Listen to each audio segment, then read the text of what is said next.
Uyu munsi rero icyo tugiye kuba twarebera hamwe ni uburyo wamenya neza niba hari abantu bashobora kuba bumvira telefone yawe.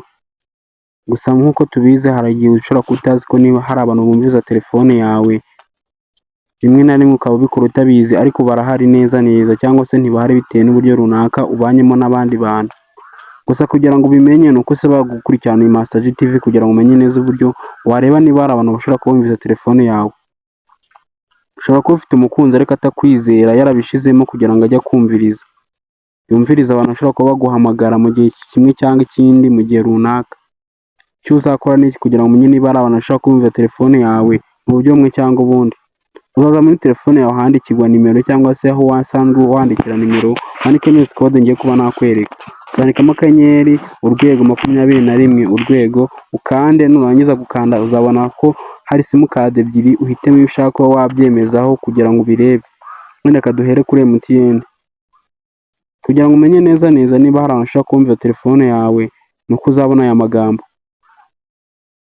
Nubona amagambo yose bazakwereka nta nimero n'imwe ihari, uzamenye ko neza neza nta muntu wumviriza telefone yawe. Uzamenya ko telefone yawe cyangwa se iyo nimero ifite umutekano, nta n'umwe ushobora kuba wayumviriza. Tugiye kureba kuri simukadi ya kabiri, akanyenyeri urwego 21 urwego. Tuzemeza kuri simukadi ya Airtel. Numara kubona ko aha hose nta bantu bakumviriza bumviza telefone yawe, uzamenye ko simukadi yawe ya Airtel nayo ifite umutekano.